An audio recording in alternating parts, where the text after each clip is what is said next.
So my name is Joe Watson. I'm now the communications director for the Pima County Attorney's Office. I am formerly incarcerated. I spent a little over 10 years in the Arizona State Prison system from 2007 to 2017. I also live here in Tucson. Before 2017, I had not lived in Tucson, but I am now a proud Tucsonan. So without further ado, let's jump into our agenda. Every month, I start off with a review of the month in criminal justice reform and the prison abolition movement. This month is going to be pretty Arizona-centric. I don't always, most of the time, I include news from what's going on across the country. But this month, it's Arizona-centric because the 2021 session of the Arizona legislature has started. And so I think it's important that we come at this through the lens of what's going on here in our state.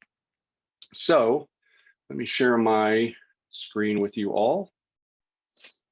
So first on our list of news items to review, as you see here, a story from a really great reporter here in Arizona, Jimmy Jenkins. He works for the NPR affiliate in Phoenix, KJZZ, and he is by far the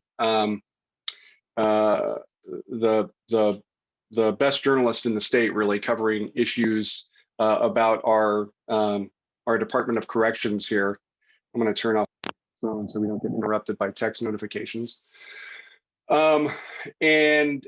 Jimmy, as you can see here, reported earlier this month, despite declining population, Arizona Department of Corrections looking for, in fact, more private prison beds. Across the country, on average, I believe about 8% of incarcerated people are being housed in private facilities, facilities that are technically owned by the state or by the federal government, but they are managed and operated by for-profit companies. And so I'm not going to sit here and spend a ton of time talking to you all about the problems that come from for-profit companies running these facilities, because I figure if you're here, you probably already know that. But I will say that here in Arizona, we're much higher than the average. At least 20% of the folks who are incarcerated in Arizona, and that fluctuates anywhere from 38,000 to 42,000 people incarcerated in our state. About 20% of those people are housed in private facilities. We have private facilities in Kingman, outside of Phoenix, near Florence. And there have been a lot of problems that have happened over the years with these facilities, and yet we continue to farm out this work to these for-profit companies. And I don't see that changing, sadly, at least for a couple of years. So, you know, it again, this is, you could knock out all of private prison business from Arizona and every other state, and it would not solve our problem of mass incarceration. So please don't think that ending prison privatization is going to stop mass incarceration and mass criminalization, because it's not. But it is a problem, and it stems from really the dehumanization of people who are incarcerated. To say that for-profit companies should be in charge of caring for people in the state's custody, companies who really are motivated only by their bottom line and not the lives of the people under their care, is really something that we've got to change. So that's going on here in Arizona, and I do believe, if he hasn't already, that the new president has already or is planning on reinstituting the moratorium on doing business with private prison companies at the federal level that was instituted by the administration prior to the 45th administration. So we'll see how that goes. But that only represents a very small percentage of the people incarcerated in the country. I believe our federal prison population is around 150,000 nationwide, and we have well over 2 million people incarcerated in this country. Next, I want to talk to you a little bit about what's going on here in Arizona as far as COVID goes. This is a story from last month, and it really has not changed. This is a story here from our local NBC affiliate here in Tucson on COVID-19 deaths rising in Arizona prisons. For quite a long time, they weren't even giving out masks to people inside. Cleaning supplies were in short supply. And it took actually a mutual aid effort led by the organization I used to work for to get in even the smallest amount of gloves and soap and masks and all of that. And all of these reform organizations around the state collectively lobbying the state to make sure that folks were protected. And it was just really too little too late. And so we continue to see folks die, and all of a sudden we'll get these announcements from the Department of Corrections where all of a sudden there's 700 positive cases at a facility.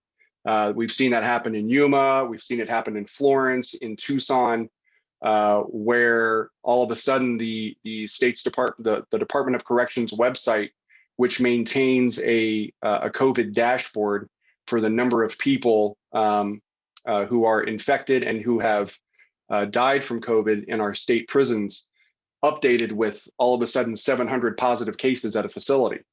And that has happened multiple times. And so it continues to happen.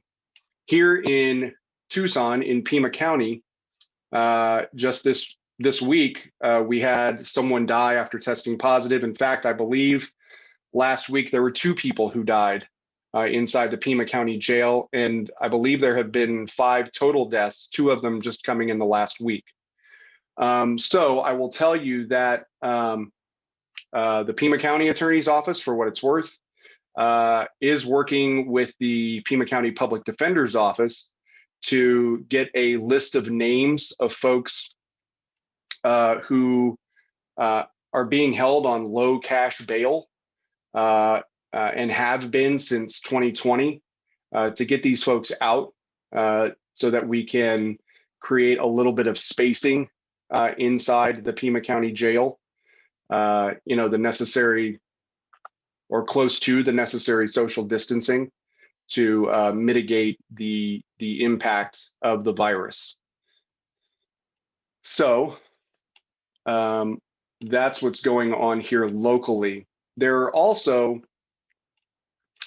a lot of bills that are coming out of the Arizona State Legislature related to criminal justice reform. There will be more sentencing reform legislation. There is talk of a felony murder bill coming out. Many of you were not here in December when I talked about what felony murder is and what AFSC Arizona, for instance, is doing to change that law. Briefly, I'll just tell you that what felony murder is somebody being involved in a crime where someone died and that death was unintentional, say on the part of one or both people involved in the crime. And yet that person can be subjected to spending the rest of their life, or in Arizona, even sentenced to death in a case like that. To give you an example, let's just say that two people go, to commit an arson, and in the commission of that crime, one of the folks dies in the fire. The person who survived can be charged with what's called felony murder, and then sentenced to, again, death in Arizona. There are lots of different scenarios. AFSC Arizona here, by the way, has just launched a series of video stories giving examples of how felony murder is just unjust, sharing personal stories from inside. This is a really important endeavor, and it's why this workshop is also so important for all of you to help folks inside share their stories, because that's really what changes policy. It's not the only thing that folks need to do with this resource. Writing is a meditative process, and that's what we want for folks on the inside, is to be able to find some peace and some sort of emotional and mental escape from what's going on inside around them. But a lot of folks inside also want to advocate for themselves, and telling their personal narrative can really go a long way to accomplishing that. So one way that you can keep yourselves informed of what's going on at the Arizona legislature this session is by signing up for the AFSC Arizona mailing list.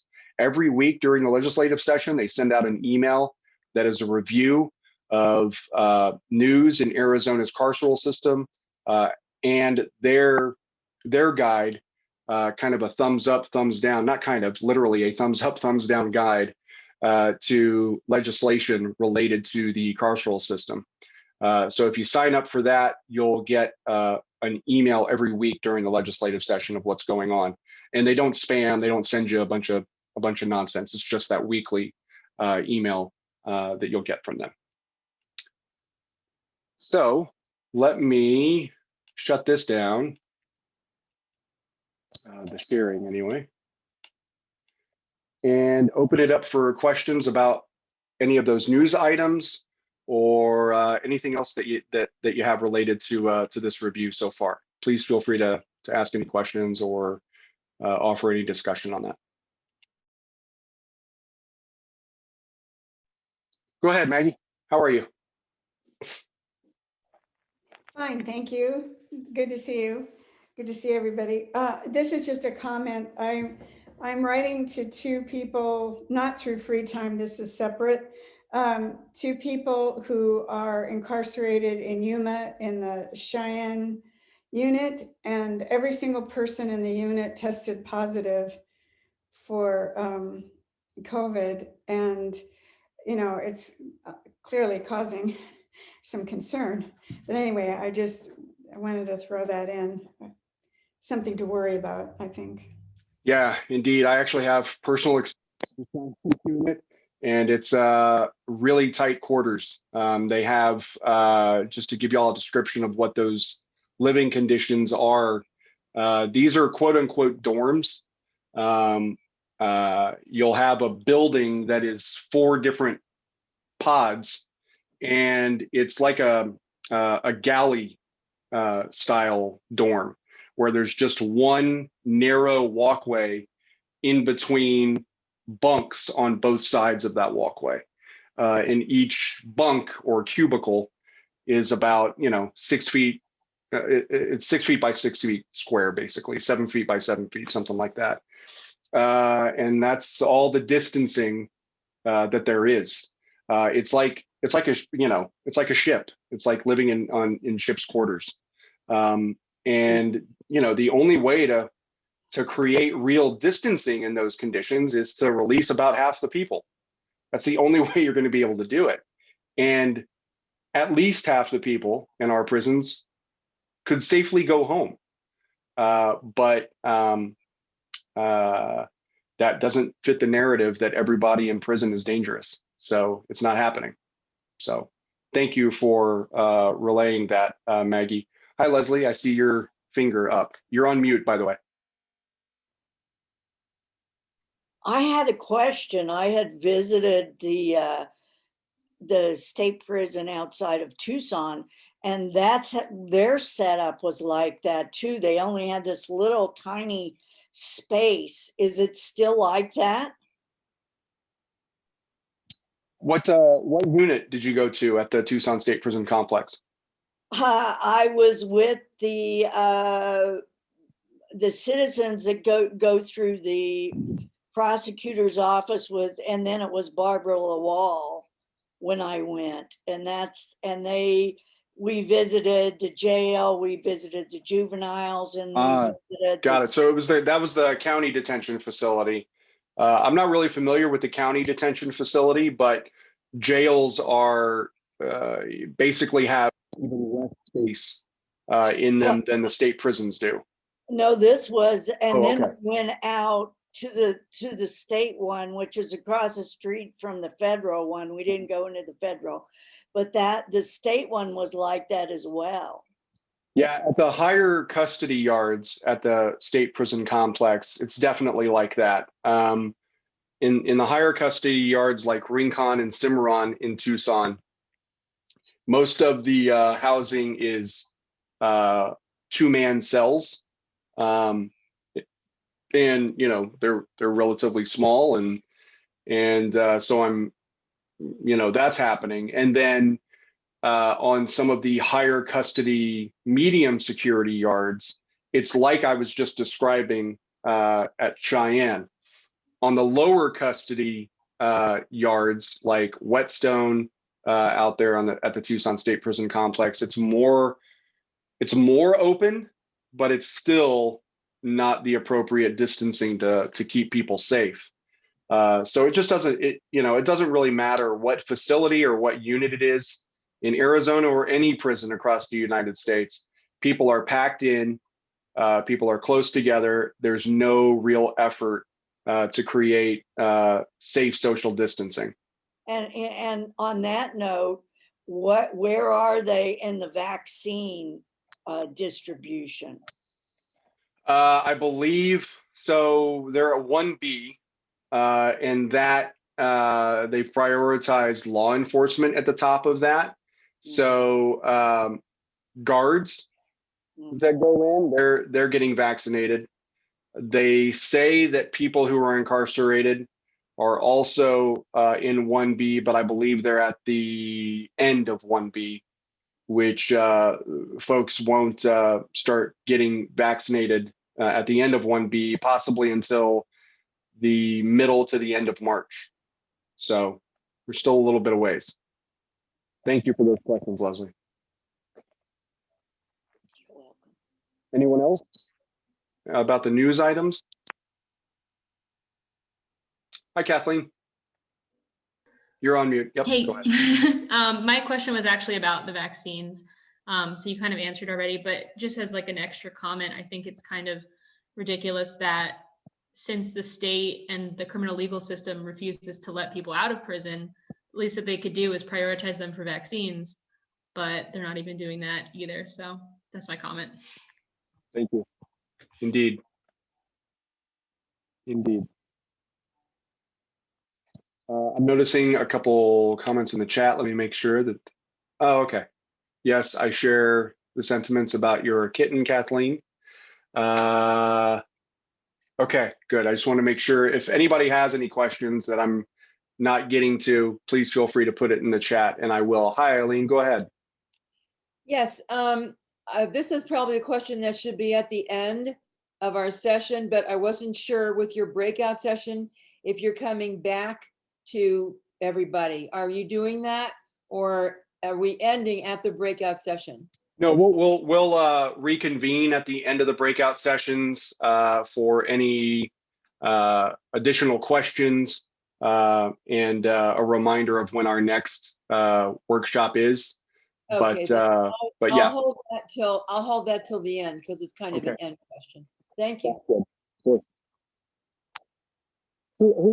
I'm so sorry for forgetting who CGHRSH is.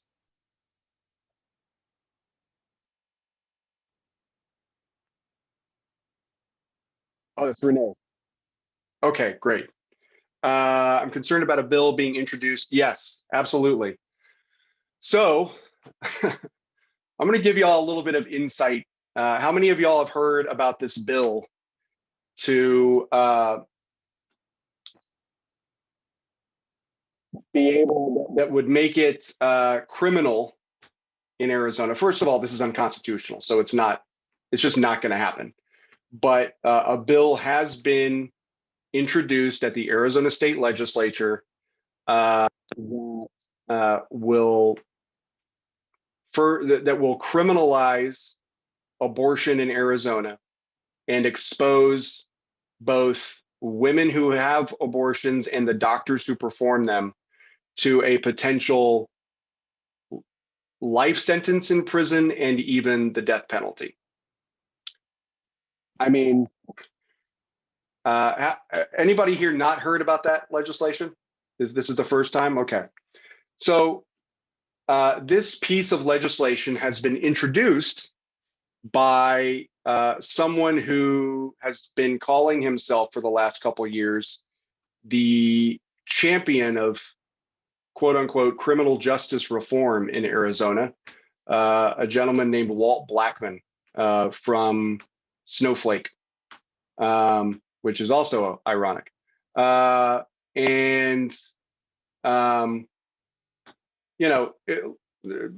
it have a chance of passing in the Arizona legislature and even being signed into law by the governor? I think sure, it's Arizona. Does it have any chance of being held up? Absolutely not, because it's unconstitutional. And on top of that, we've already had county attorneys in our state say that they will not prosecute anyone who seeks or has an abortion or the doctors who perform them. That includes the county attorney in Maricopa County, the largest county in Arizona, in Phoenix, who is a very conservative Republican who was recently elected to that position. So I share your concerns, Renee, that it's even been introduced and that it is sponsored by someone calling himself a criminal justice reformer. But it has no chance of actually having a legal impact in the state. And county attorneys have already refused to follow it if it does become quote unquote law. Thank you for the question on that.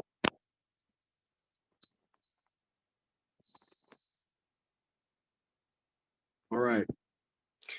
So let's go ahead and move on to our notable book of the month. And after I talk about the first book that I'm recommending, I'm going to turn it over to you, Tim, not to put you on the spot, but I got an email from you about that book and another, I believe, that you just started reading. I'd kind of like you to share a little bit about that. But let me if you didn't have a chance to look at the agenda, the book that I am recommending this month is one that I read while I was in jail, and that's the Autobiography of Malcolm X. And I'm recommending it. Well, I mean, it's the Autobiography of Malcolm X. If you haven't read it, it's amazing. It starts with Malcolm's beginnings as what he called himself, a ghetto hustler, all the way to Mecca. But the one thing that you're going to get from me in this workshop, when I recommend books, my first priority is to share with you the perspectives of people who've actually been in the system, not academics, not lawyers, although the next book is from a lawyer. But most of the time I'm not, what I prioritize is the voices of people who have been directly impacted by the carceral system. And Malcolm X is certainly that.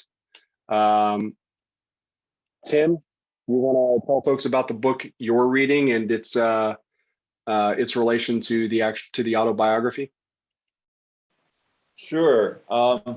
Yeah, this was a requested Christmas present, and it's a biography that's many years in the works by Les Payne, and was then, after he died, his daughter Tamara Payne took up the completion of the book.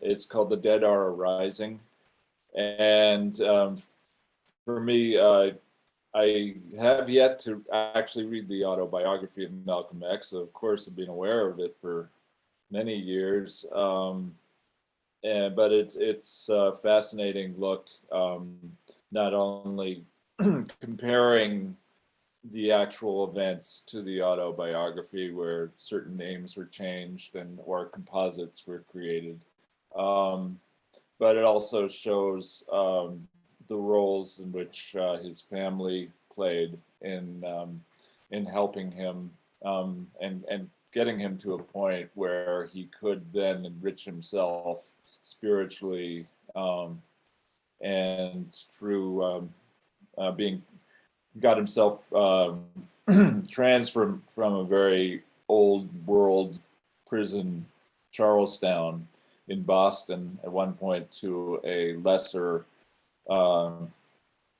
less strict community type prison. I think it was in Newton, where he had greater access to a library, and he also met individuals who subsequently introduced him to Islam.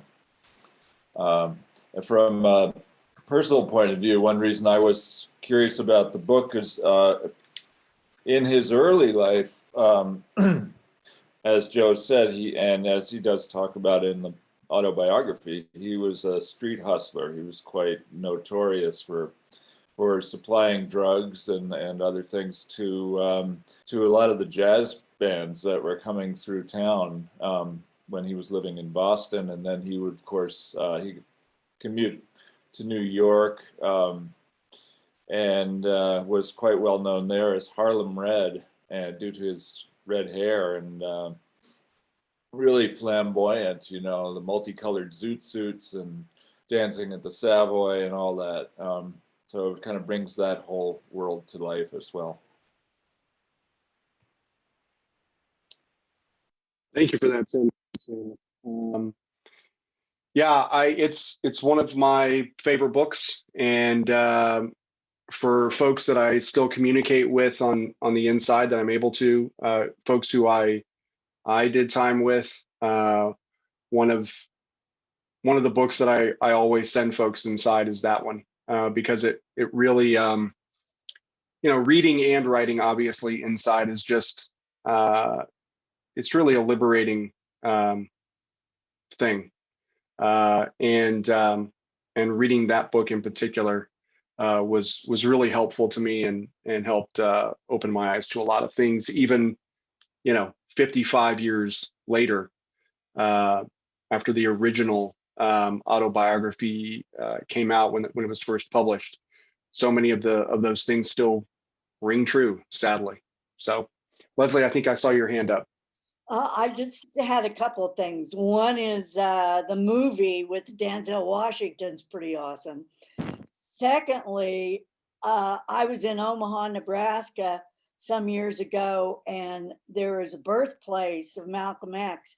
And we went there, and it was just this lot with a chain link fence around it and a sign, and that was it.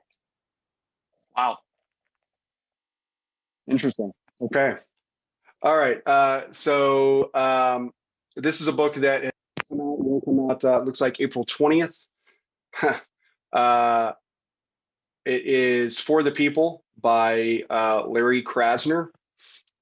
So more and more prosecutors across the country are being elected who had no previous prosecutorial experience, and that's it's kind of laid out, and I believe I've shared a book with many of you called Locked In by John Pfaff, Pfaff, and I'll remember to put that in the review links as well, that talks about the quickest way to criminal justice reform in this country being through prosecutors. And many of you who come here every month are probably really tired of me talking about quote unquote progressive prosecutors, but they are so important. Prosecutors, really, no matter what jurisdiction you're talking about, wield the most power in the system.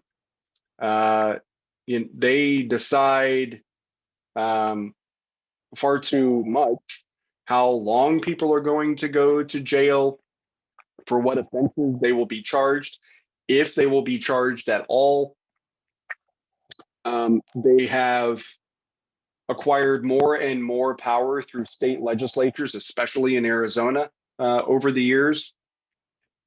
And so there's been this movement to get prosecutors who want to decarcerate instead of perpetuate mass incarceration over the last several years. One of the most high profile of those prosecutors is Mr. Krasner, who is the district attorney in Philadelphia, as Deborah knows. This book, it's his memoir after the first, I guess, 3 or 4 years of him in office. Okay, so those are our books of the month: The Autobiography of Malcolm X and For the People by Larry Krasner. I want to open it up to any of our free timers who maybe want to share a piece of writing from someone inside. I didn't get any emails requesting that time, but we have a few minutes for that, a few minutes for any additional questions before we go into the breakout sessions. Does anybody have anything they want to share? Hi, Eileen, go ahead. Yes, well, because it's my first time, I don't have something to share that someone has written to me, but I guess it's just being a first timer and not knowing the ropes.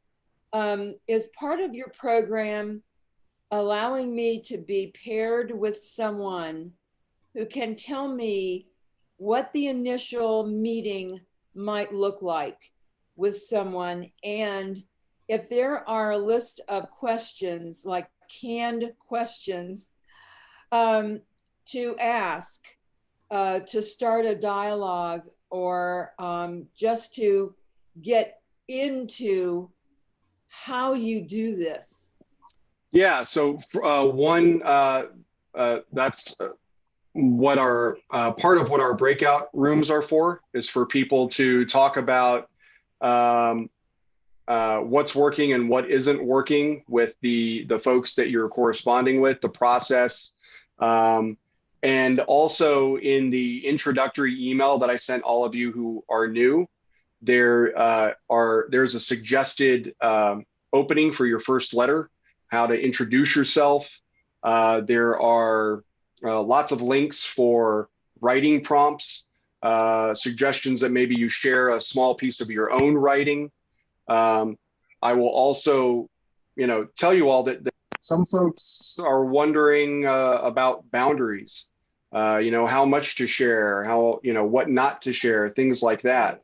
And your boundaries are your boundaries. The point of this workshop is to provide a bridge to the outside for folks who are on the inside. That's it.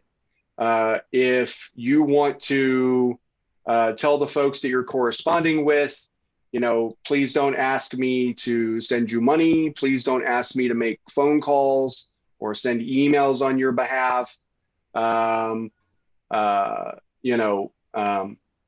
Send your letters to me, to this post office box, whatever it is, that's all fine.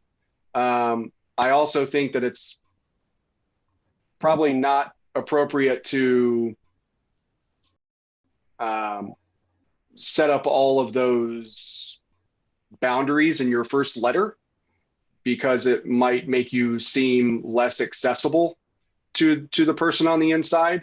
I would wait for them to start asking you things that you're uncomfortable with before telling them that that's off limits, because you want them to write. You want them to write you, and you want them to feel, you need to establish trust early on, right? And so I recommend to everybody that, you know, the suggestions that I have in that introductory email that I sent you all, that's how I would start it off. It's simply, I am I participate in the free time workshop through the Art for Justice project at the Poetry Center.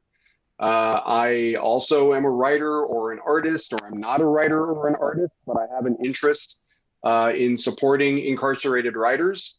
And I'm here to provide you with some feedback and my take on your writing, or just to engage in letter writing. That's fine as well. You know, what's important, you know, I can tell y'all that based on my 10 plus years inside, mail is the best thing. Mail is the absolute best thing, day in and day out, inside jails and prisons. You know, you're reminded that you matter to somebody enough for them to write you, when throughout the rest of the day, you're basically told that you don't matter, whether you're in jail or in prison, that nobody on the outside cares about you, that your voice doesn't matter, that, you know, it's just a really dehumanizing experience. And regardless of your feelings on what should happen to people who harm other people, who break the law, whatever, I think that if you're here, you know, we all agree that people should be treated with dignity, should be humanized, should not be villainized. We believe in second chances. All of these are our shared values, right? And so that's really what the point of this exercise is, of this workshop, is to build that bridge for folks who are inside to the outside, because it really reminds people that they do matter, and encouraging them to write, to get them into this meditative process is so good for personal growth, for self-awareness. And, you know, those things were especially important for me as I was on my journey from getting into the system to being released a little over 10 years later. It was, you know, writing was the single most important factor in my own personal journey and my own personal growth and self-awareness. And it provides safety to people inside. You know, if people are just sitting on their bunk or wherever they can find space to write, you almost become invisible to everyone and everything going on around you. And that's the best way to survive the carceral system, is to go completely under the radar. And being in that space of writing really helps you do that. So your first letter should be, you know, as honest and open as you can be about who you are and why you're doing it. Give them a prompt or two for them to share your writing, and maybe share a small piece of writing that you have, if you have anything that you'd like to share. And that's really the best way to start this engagement with the people that you've been paired up with. And the breakout groups will give you feedback on what's working and what's not working. And you'll find folks who say, yeah, I've been corresponding with somebody in the Pennsylvania prison system, or the Alabama prison system, or Florida or Arizona, and I've run into these similar problems too. This is how I overcame that, you know. So that's really what the breakout groups are for. So just to end this, I used to have a pen pal in Hawaii, and it sounds almost like having a pen pal. Like sharing things and telling me, it sounds like that I know that the other person is in jail, but is that too naive of a concept to have about this? No, that's certainly a good perspective to approach it with, but also you're coming into it through the lens of reform, because obviously I've spent a lot of time here today talking about what's going on in the system and how folks are trying to change it and how to mitigate the harm. And that's incredibly important that you have that perspective so that you can relate in some way to the experience of incarcerated people. Yes. That's of vital importance. And as many of you know, I have been making calls to make our group here more diverse. That's not to diminish all of your hard work or your impact, the work that you're doing for incarcerated people. But I'm going to ask all of you to please reach out to your friends who might also be directly impacted by the system, to friends who are persons of color, people in the who are LGBTQ. We really need a diverse group of mentors, because as some of you have experienced, folks on the inside know when they're talking and corresponding with someone that they don't believe can relate to their experience, to their situation. And it can be discouraging for the incarcerated person if the person they're corresponding with just doesn't understand what they're going through.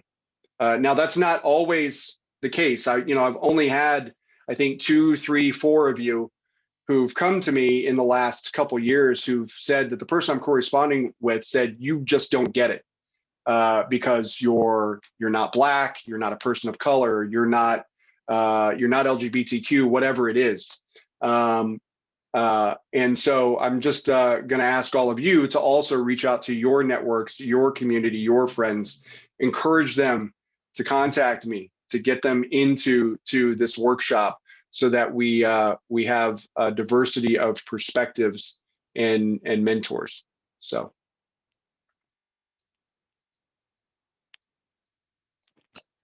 Go ahead, Sandra.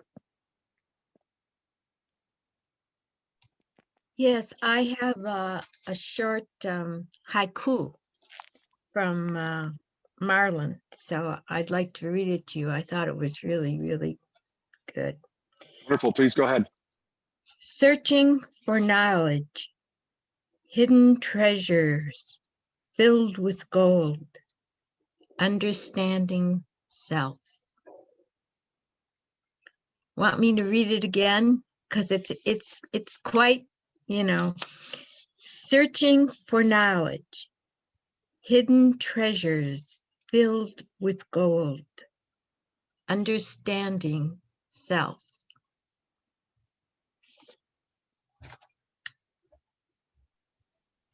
That's wonderful, Sandra. Thank you so much. Appreciate that. Do you want to tell us anything about, you said it's Marlon, is that right?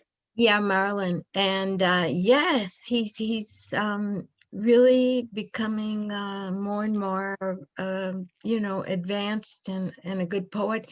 And he's educating himself by a couple of things. He acts as a reporter and goes around and interviews some of people, and he writes it down then.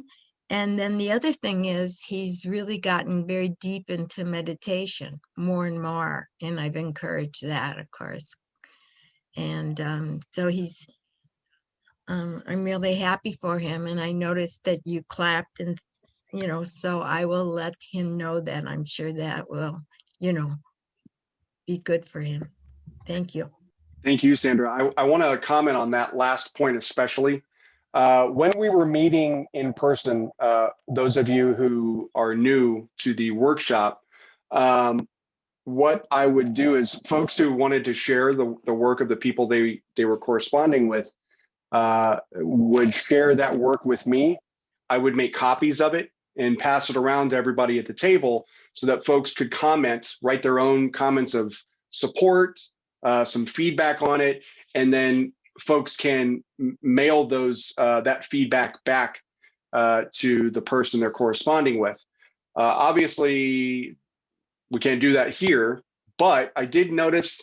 I apologize for not recalling off the top of my head who it was. Maybe it was Bill Cohn, who is not here with us today, but he shared in the mass email some writing from one of his incarcerated friends asking for feedback.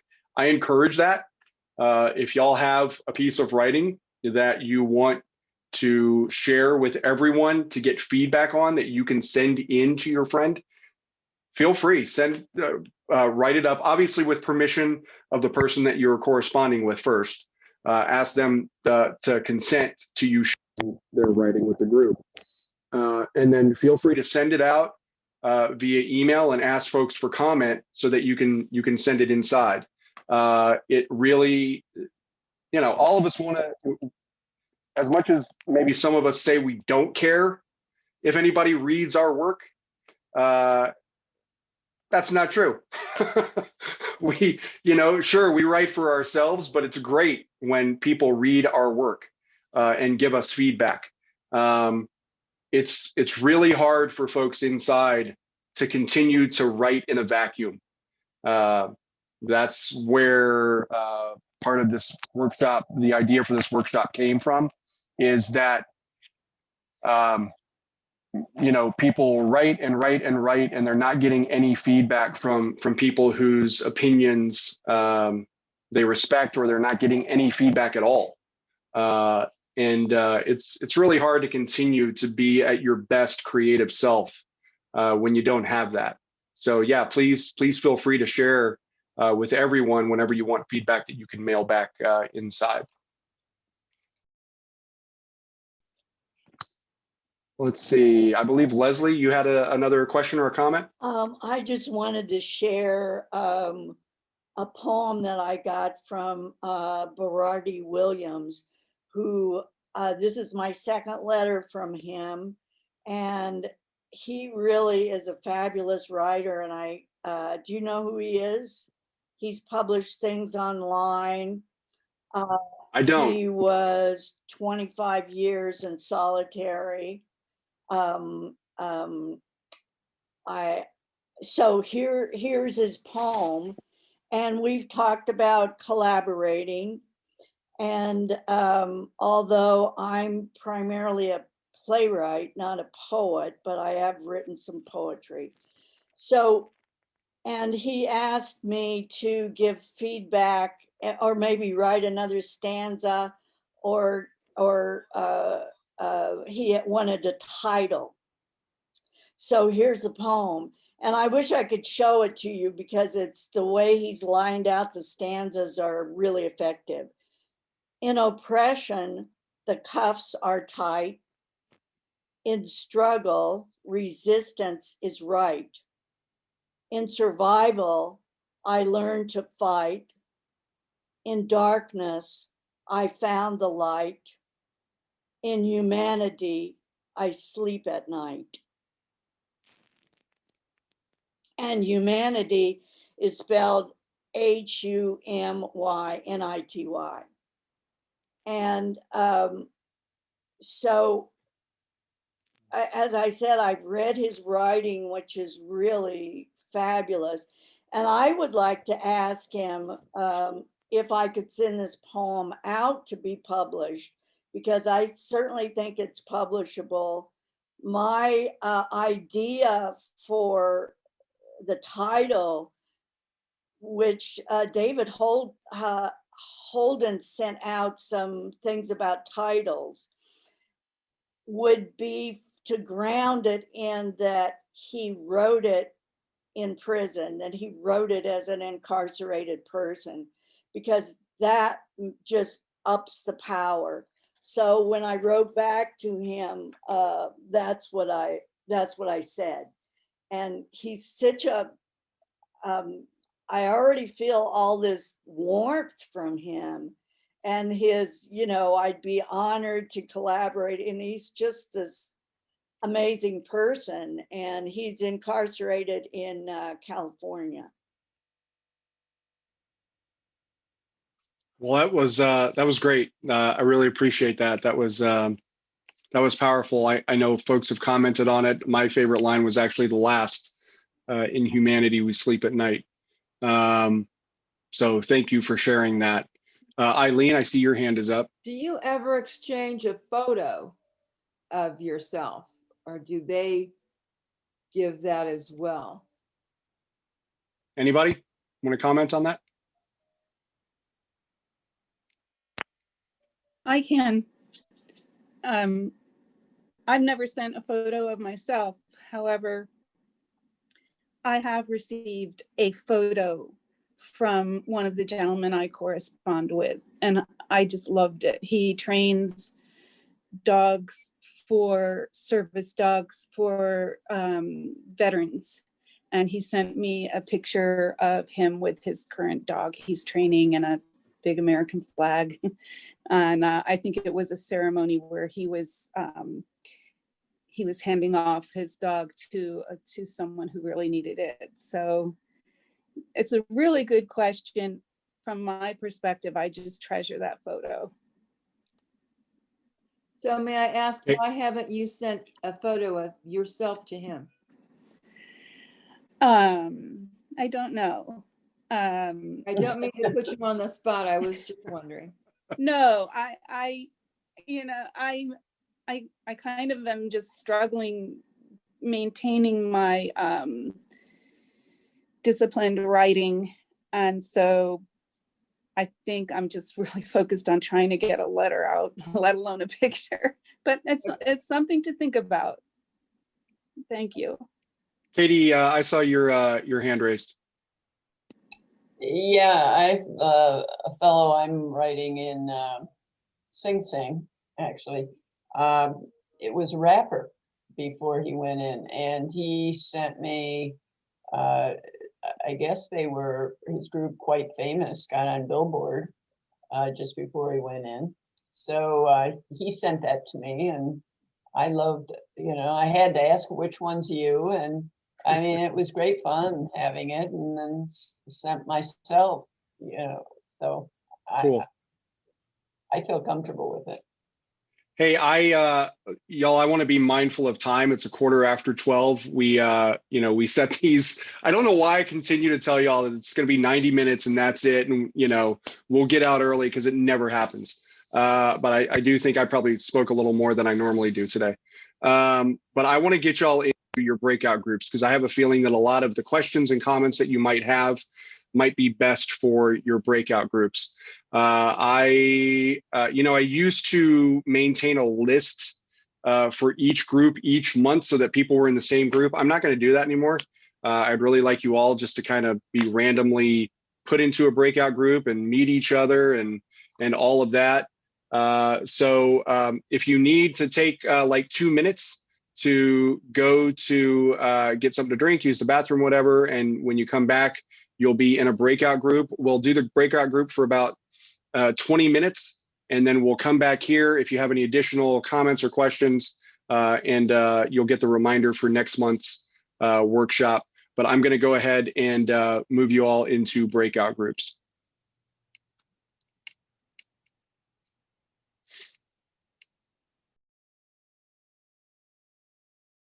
She can see us. She might think of it. She might think it's off. He's Yeah. just taking off. Yeah. Right now. Maybe I should turn it off in case she does something that she doesn't want us to see. All right. Okay. Yes, go ahead, Eileen. First of all, the people that were in my breakout room were unbelievable. I just loved them. I loved the information and how we all just, talked and talked. And one of the things though that I didn't have time for to ask, we brought up, do you use your last name in correspondence? And one person said, no, they only use their first name, but I don't know how to address an envelope now. How do you, if you don't use your last name in a letter that you're writing, how do you send it? So I'm going to tell you all, at most state prisons, federal prisons, whatever, you're going to have to put a first and last name. Whether or not it's your real first and last name, that's up to you. But your prisons want you to identify yourselves some way.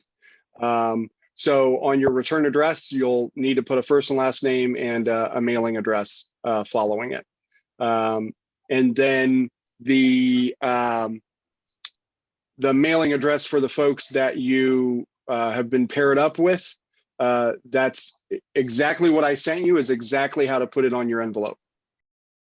So it's the name of the person. Underneath that is their prison identification number, the facility, maybe a street address, post office box, city, state, and zip. So everything that I sent you for the address of the person you're corresponding with, that is exactly what you need to put on the envelope. And then on your return address, name, whether it's a real name or not, and whatever the mailing address is that you want them to write you back at. As I said to those of you who are new in the email, many of our folks still collect their mail at the Poetry Center, but I think that more and more folks are collecting their mail either at their own personal post office box, at home, at another address, whatever it might be. Because of COVID, COVID has complicated this. COVID is, it's an understatement to say COVID has complicated everything, but it's really complicated this process of picking up mail. There's only one day that we do mail call. Mail call is on Tuesdays. Mail will be available for pickup from 9 a.m. to 3:30 p.m. And everyone will get either myself or David Van Houten, who couldn't be here today, and Russ. The two of them have been really kind to volunteer to run those mail calls when I'm unavailable. They go and they make a list of all the incoming mail that day. So it's a list of, Eileen Neiman, John Smith ×2. So you have 2 letters coming in from John Smith, right? And that means you can go down to the post office that day between 9 a.m. or whenever it is that the list comes out to you until 3:30 p.m. The incoming mail is sitting on a table outside the main door to the Poetry Center in what's called the breezeway. It's all held down with weighted rocks so that it doesn't fly away. And that's the way it's set up right now. It's been that way for several months because it's a very small window for when folks can pick up their mail, because it's not terribly convenient. Folks have figured out other methods for corresponding. Now, more and more of you, I'm sure you're corresponding with folks who have devices inside. They either have a tablet or they have access to an email address. Now, if you don't do that, personally, I like writing letters, and I know that folks inside like writing letters. But if you and the person you're corresponding with prefer something quicker and they have access to a device, you might just want to ask them. Even those of you who've been doing this for a couple of years, you may or may not know that the person you're corresponding with has an email address, has a device that they have access to. If you have any interest in finding out, you can inquire with them as to whether or not they have that. Now, it's going to cost you money still. You can also, through a lot of these devices, you can pay for their postage. When you send regular US mail, you cannot, because you can't send them stamps. No prison in the US basically any longer allows stamps to be mailed in. So you won't have that option. But if you correspond with somebody over a device, you can prepay for them to reply to you if you want to help them out that way. So there's that. Joe, what is the address if I want to start trying with that? How do I address the U of A Poetry Center post office? What is the rest of the address? Yeah, I'll email you that. Okay. Well, also, go ahead, Leslie. Don't you still have the envelopes that are already pre-addressed and right? That's what I've been using Yeah. And There are, so outside on the table when folks go to pick up their mail, Eileen and all of the other new folks, there are indicia envelopes which are prepaid. They have, it's like a business reply envelope. Now, it's not foolproof. A lot of facilities will see that and they won't allow that to get to the person you're corresponding with. But it does have the proper mailing address. And there's also free stationery there that you can pick up, U of A Poetry Center stationery, if you want to get any of that. So there are the prepaid envelopes that you can include with your letter to the incarcerated person that you're corresponding with. And if the prison will let them have it, it won't cost them anything to write you back. And it will come to the Poetry Center and you'll have to go to the Poetry Center to pick it up. Okay, thank you. And and those of you who are new and in Tucson and you want to do it that way, you can start picking up those envelopes and stationery if you want, Tuesday morning, 9 a.m. until 3:30 p.m. But that's the only day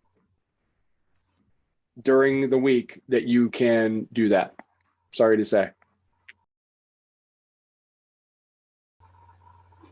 Any other questions about that? I think somebody had their hand raised or wanted to offer a comment or had a question. Okay. All right, never mind.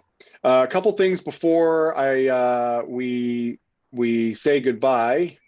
I wanted to alert y'all to this, Freedom to Read, the Million Book Project, bringing literature to 1,000 prisons. Now this release here is from June, but this program is really just getting underway.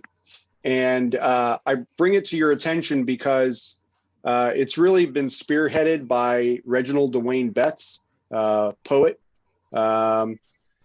who is also a memoirist and is also a lawyer and is also a formerly incarcerated person. If not for Dwayne Betts, this workshop would not likely exist. The Poetry Center's participation in the Art for Justice Fund would not likely happen. And a lot of the opportunities that I personally have had since my release from prison would likely not have come if not for Reginald Dwayne Betts. So I will include a link here to this Million Book Project that I hope you all will share and contribute to and support for you to check out more about this. I also bring this up because, you know, as most of you know, the Art for Justice Fund has existed over the last 3 years, nearly. Part of it has been bringing poets from around the country to Tucson to read poetry that they were commissioned to write specifically about our system of mass incarceration and criminalization. Unfortunately, those readings have been put on hiatus or postponed, and or now are being relegated to Zoom presentations. This semester, there will be a few. This is the final year of the Art for Justice Fund project at the Poetry Center. This workshop will continue, but the overall work of the Art for Justice Fund at the Poetry Center is coming to an end this year. There will be an anthology published of the work that was commissioned from all of these folks, including Evie Shockley, Dwayne Betts, Patrick Rosal. So many incredible poets have come to Tucson over the last few years to read and create work for this project. In April, Dwayne Betts will also do a reading. It's going to be virtual, and I'm going to write both a blog post for the Poetry Center's blog and hopefully put together a short video as an opening presentation for that reading. that is going to include all of you. That's also part of the reason why I record these sessions, so that I can share a little bit of a glimpse into what we've been doing since we had to transition into COVID life, and to, let folks know what has become of the really hard work that Dwayne has done and the Poetry Center, their commitment to this project. And so I will also include a link to when that presentation is going to be in our review of this. So our next Art for Justice free time workshop is right here on the screen. It's Saturday, February 27th at 11 a.m. For those of you who are new, the workshop typically happens on the last Saturday of the month. This link here you can share on your social media platforms. If you, again, want to ask folks, persons of color, LGBT folks, bring them into this space, you can just share this link on your social media pages. All of the information about the workshop and my contact information, as you can see there at the top, about emailing me to get involved in the workshop, is all right there. So there you go. Anybody have any final thoughts or questions, or do you want me to just end this so you can all go and enjoy the rest of your weekend? Oh, Tracy, hi. Just a quick question. I think Tim wrote in, are we going to have another contest at all this year? Yes. Not soon. Okay. Okay. It's something that I definitely want to be part of the workshop going forward. But, if we have one in 2021, it probably won't be till the fall. Gotcha. Okay. But it's definitely something I have worked into the re-up of this workshop for another 3 years with the folks at the Poetry Center, is that we need to fund a workshop, make sure that there's prize money available to the people that we publish, and that there are resources put in, into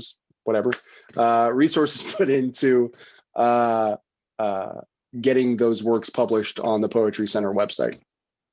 For those of you who are new, if you go onto the Poetry Center website, I'll include this link also in the YouTube review of this month's session.